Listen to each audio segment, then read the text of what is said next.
Gods and goddesses in training, welcome back to the channel once again. It's Uncle Makara back at it again. Today we're talking about a very, very interesting topic, all about Kundalini. Okay, Kunda is the pit from which the serpent coils. Okay, brings that energy up. And we start to understand this energy is very different to other energies that you might have come across in your life. Okay. So a lot of people, they come across this idea of Kundalini awakening, okay, rising. Yet they keep going through spiritual doctrine after spiritual doctrine. They still remain in confusion. So let's talk about the origins of Shakti and Kundalini today. Shout out to Raja Chaudhary, whose information has helped me a lot. And I'm going to reframe it, make it easy for you guys to really understand, and make it very practical, very pragmatic for you guys. Okay, so this is more of a beginner's course for people who are just starting out, just hearing about these terms, and hopefully you can come out of the other side with the elixir of life, because we are the flow state shamans. We are the peak performance warriors. So tap in, get some popcorn, and let's get started. Hari Om Tat Sat, Om Namah Shivaya, Shri Matri Namaha. Okay. Let's start with a little chant. This chant is said at the beginning of and the end of every yoga practice. If you guys have ever done yoga before, you might have heard this before. I'll give you the translation right after. Okay, here we go. Asutoma sadgamaya tamasoma jyotirgamaya mirturma amritam gamaya. Om Shanti Shanti Shanti.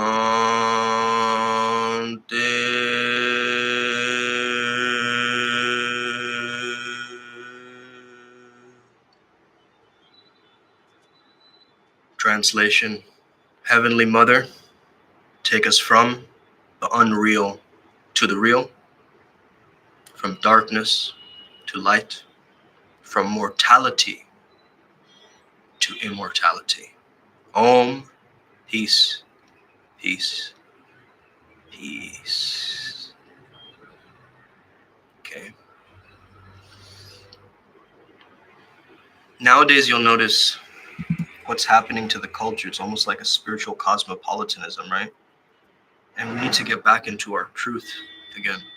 I'm very fond of Vivekananda because he was a very, very big inspiration for me without even me knowing it, okay? So myself, when I was a child, I used to be hyper creative. I used to do everything, man, okay? Acting, singing, dancing, you name every single creative activity I did. I was a writer, okay?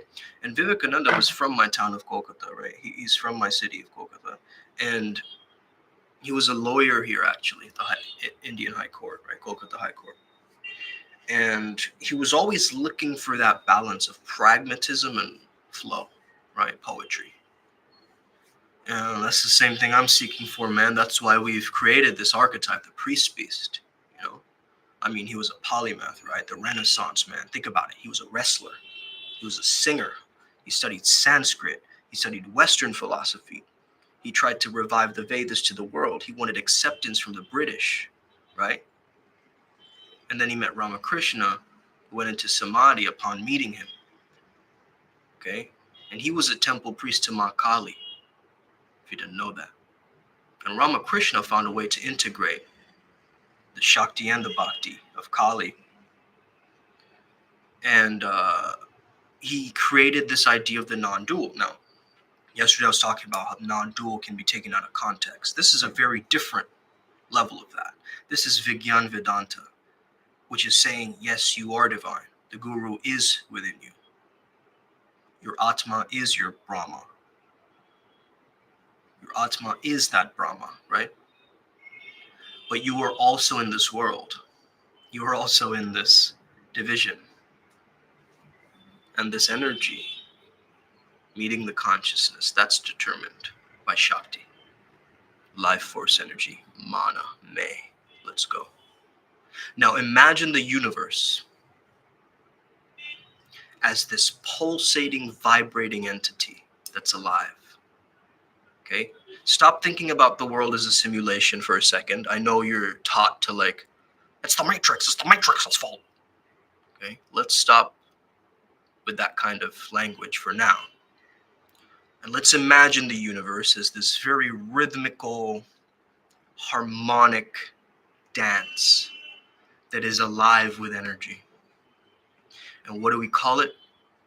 Sponda. Spanda. Sponda. Spanda. Okay? And Spanda is this idea. Imagining the universe as this pulsating, vibrating, throbbing, full of life energy, right? This is energy with this rhythm. It's this dance of Shiva and Shakti. This pulsation, this dance is the essence of these two divine forces, right? That are intertwined in a kind of a cosmic embrace. So think about it. Shiva represents consciousness, the pure awareness that seeks expression. Okay? While Shakti embodies the dynamic, creative energy of nature. So think about that. Pure awareness seeks expression. The expression is Shakti. Picture consciousness as a lover. Think about this. Have you ever thought of consciousness as a lover? Constantly yearning to unite with the body, to dance in harmony with Shakti's energy. But often if we go along living life, you'll notice we feel so disconnected from this cosmic dance. Okay? Have you ever felt disconnected from it? Like you're just watching it. But you're lost in the flow of everyday life. Too many distractions, too many noises, too many things coming up. But we are the Kundo of spirituality, my friends. We are Primal Sutra.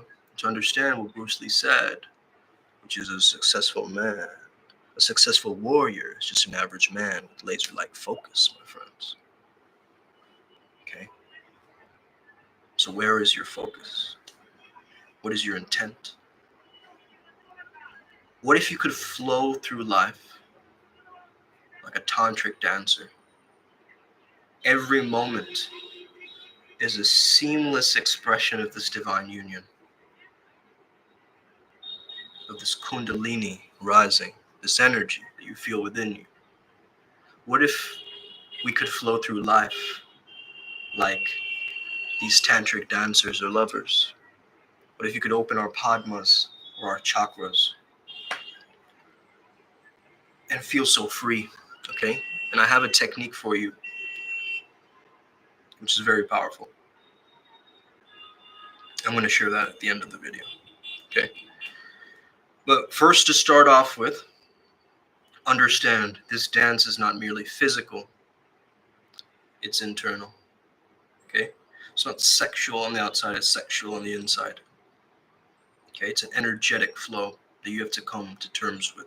You have to understand it. And in ancient texts like the Shiva Purana, okay, there's this mythological tale of Brahma and Saraswati, which are symbolic of the primordial gods losing touch with nature.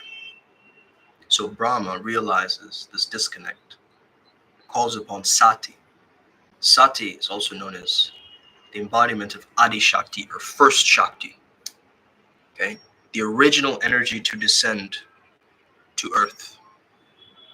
However, Sati, she was annoyed because the Dakshas, right? They, I believe so. Let me explain it like this, okay?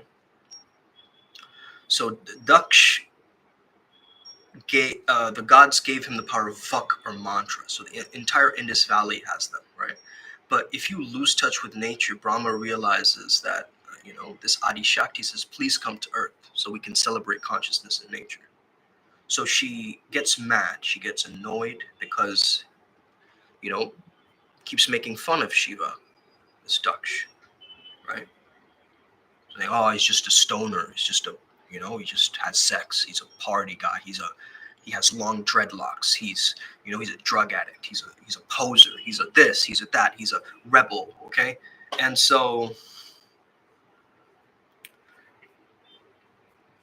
it's like her father never really wanted her to match with Shiva, right? And Sati felt insulted. She felt hurt. It was a pain body attack, right? Imagine the first feminine energy getting this pain body attack, right? Like as Eckhart Tolle says, she's ignited with this passion and all these emotions. How dare you say that about my man? How could you, right? She sets the world ablaze with her Manipura, which is her solar plexus chakra, okay? And in response, Shiva sends one of his most fiercest forms, which is Virabhadrasana. Okay, you've ever heard of the warrior pose? Virabhadrasana, right? In yoga, that's where that comes from, okay? And he sent Virabhadrasana to destroy what? Language, the mantras, speech, the symbols of disconnected speech and power, okay? So he even, Shiva, as this Virabhadrasana character, right, comes in and decapitates, right, executes Daksh, a symbol of ego. And later on, what he does is he finds the head of a goat and he puts it over the head, right? Symbolizing this kind of humility. Like, bro, you're a goat, you want to be the goat? Let me put it on your head, right? Or whatever. Then, in this cosmic act of love for Sati and defiance of social norms or whatever, right? Sati sets the whole world ablaze, right? But then Shiva carries Sati's fragmented form across the cosmos, scattering her essence across the Indian subcontinent, 51 states of India, creating these sacred pilgrimage sites known as Shakti Pitams. Okay. But Shakti hides her essence in the one place that mankind or humankind may never think to look. What's the place where the sun don't shine, baby, right? What's the place where we would never look? The Muladhara, the root chakra. Who's going to look there, right? At the base of the spine, right? So Shakti coils herself there, waiting for us to awaken her. And how do we awaken her? Okay? Through mantra. Through mantra. Mind protection. Mind instrument. Mind tool. Okay? So think about this. Through the mantra, the sacred vibrations resonate within us. And by chanting these sounds, these seed sounds, we say, or bij sounds, we activate the dormant energy of Shakti, inviting her to rise through the chakras, from the root, from the base of the spine, to the crown of the head. Okay? Going around like this.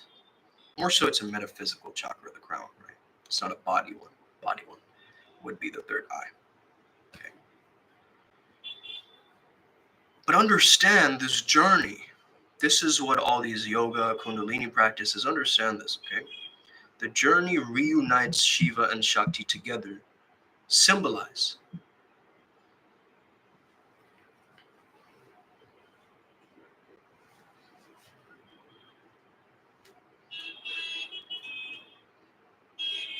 Okay.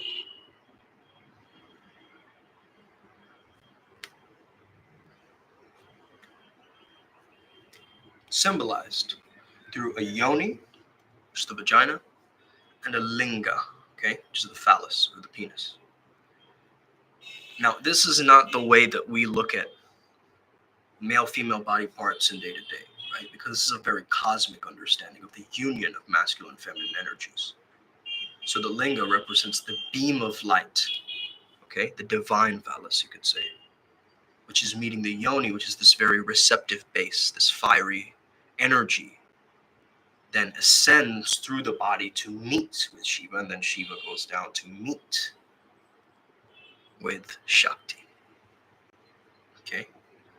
So in essence, if you really think about it, Kundalini awakening is a process of uniting these divine energies within ourselves, allowing us to experience the fullness of our being and connecting to that spanda, that pulsating rhythm of the universe. Okay? So let's pause here if we have any questions so far. Okay? And I think this is a very, very important understanding, because once we really use this in our own practices, think about how it's going to change it. Right?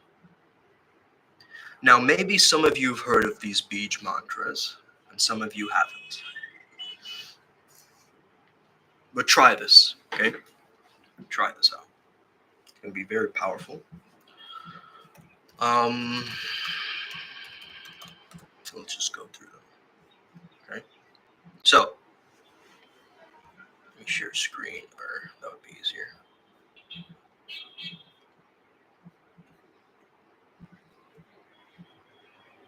Okay. Bum bum bum bum bum bum bum bum bum bum. All right, let's see here. Okay, sharing screen. Bij mantra.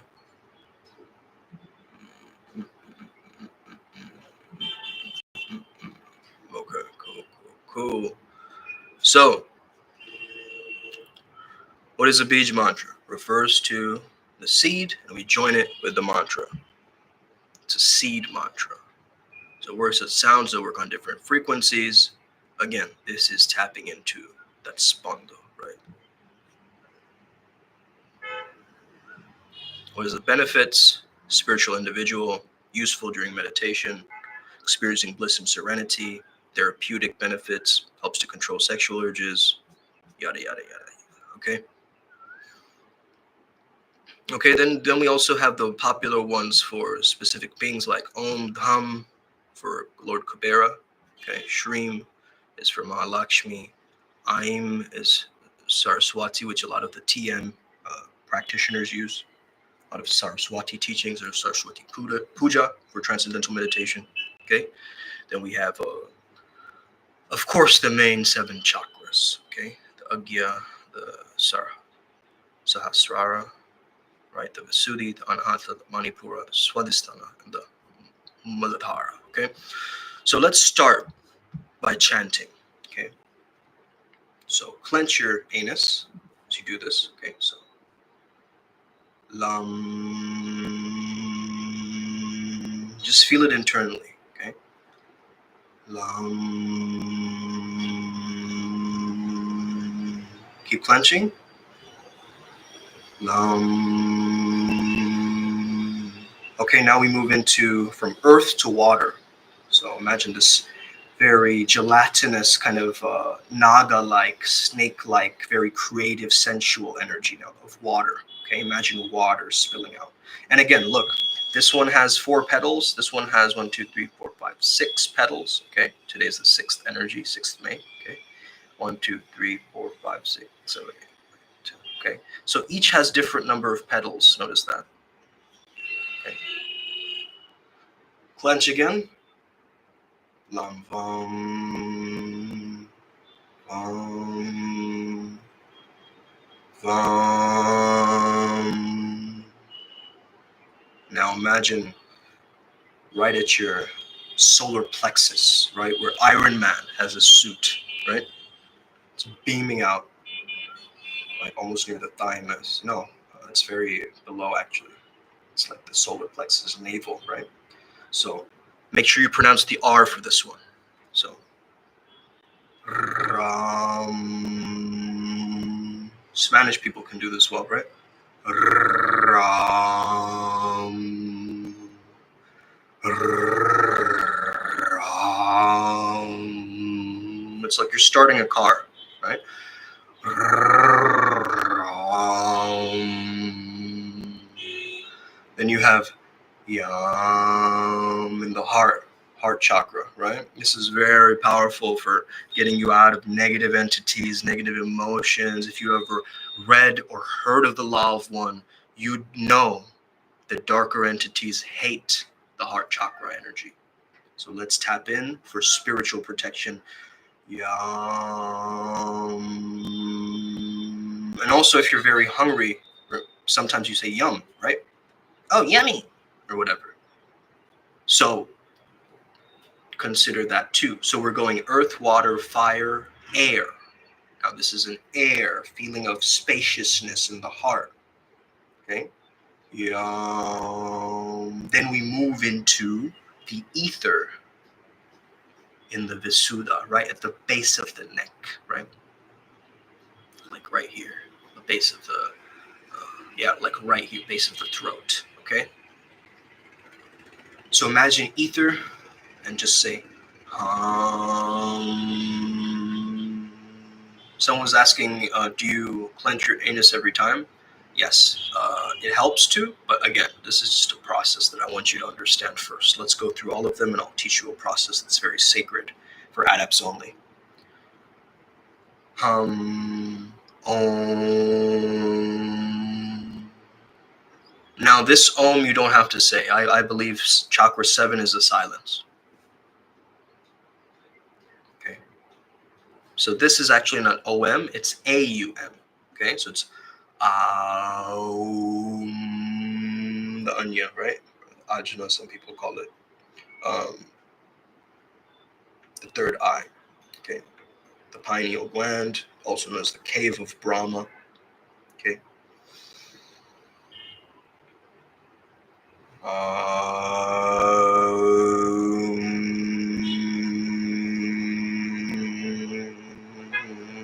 It helps to tap it, you know. And if you have any turmeric, I don't know if you guys even have turmeric in some of the places, but like in the US or whatever, see if you can find some like turmeric paste.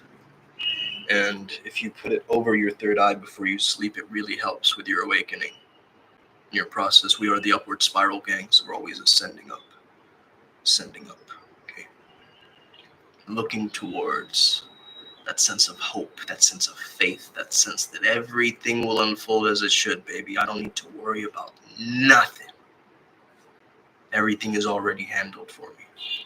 I am here, I am now, I am one. Okay? I am the guru within. Okay? I am the guru within. Start to understand that. Start to really understand that, because like we said in the beginning, Heavenly Mother, take us from unreal to real, from darkness to light, from mortality to immortality. Okay? So, eternal life. Okay? Eternal life. Now let's try it all together in one breath. So inhale. Clench the anus. And exhale out. Lam, vam, ram, yam, ham, aum.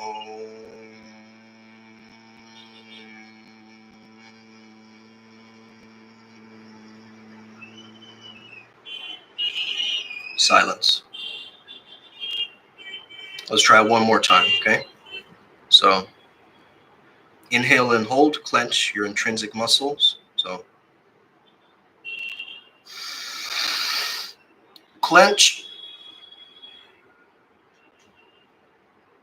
and exhale out. Lam, vam, ram, yam, hum, aum.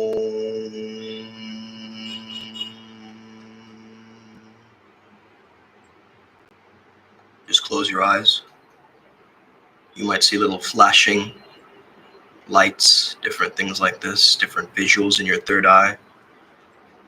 You might feel different connections, connectivity, perhaps even some deities are awakening, or you might see some,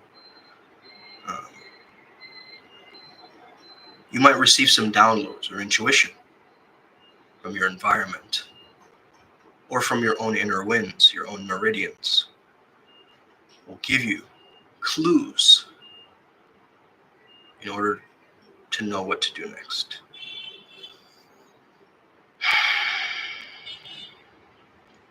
Good. Do you feel a clean channel, or is this something coming up? For me, I feel it at the back of my chakras too. So remember what we taught based on the microcosmic orbit, guys? Okay, you can also practice that. And that's going to be very, very healing. Okay? So with the practice of the microcosmic orbit, what you can do is you can do the practice of, like I said, lam, vam, ram, yum, hum, aum. Right? You can do that practice, but do it behind you as well. So let's do it once from behind our chakras, okay?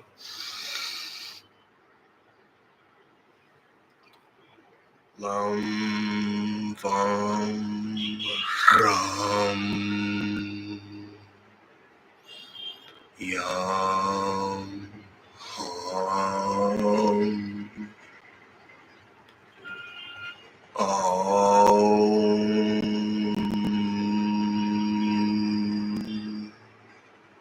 Tongue at the palate of your mouth as well, so we can create that nice resonance, that range of.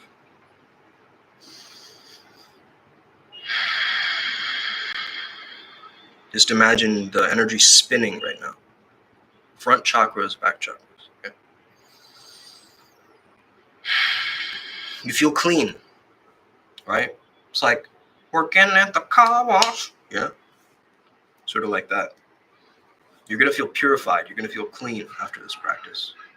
And if you do this daily, wow. Let me tell you, you're going to get so many benefits from this, guys. Wow. It's incredible.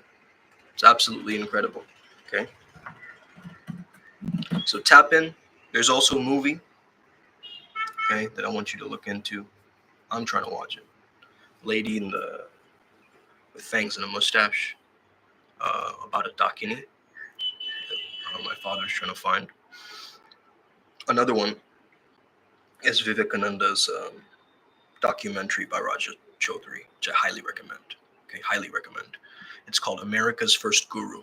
If you ever get a chance to watch that, go ahead and watch that. Go ahead and Google that and see if you can learn something about Vivekananda, because there is this scene where, you know, he's getting his samadhi experience from just touching Ramakrishna and how he experienced that. You know, imagine, like, he, at the time, I'm guessing he's only like 17 or something, right, at the ashram, and him meeting this really, you know, strange man, you could say, and getting these epiphanies, getting these downloads from them, you know. So all of this is possible. We just have to allow ourselves to go there. A lot of people, we cut ourselves off. We're like, nah, I can't do that. I can't enlighten in this lifetime. It's not possible. But what if you could, right? What if you could? What if you made that your norm? What if you made that something that you can attain? And what if you had the confidence to be able to do it within this lifetime? Maybe you're watching this video after many, many lifetimes. You're finally understanding that, yeah, I can do it actually. I'm here to do it. I'm here to be a walking example. I'm here to put myself through the fire of transformation. And I'm here to get my ego threatened. Okay? I'm here to have my followers challenge me as I remain true to my intention, to my path working, and to my life. May we never be the same again. May the flow be with you and stay legendary. May you never be the same again. May the flow be with you. Us. Speak soon.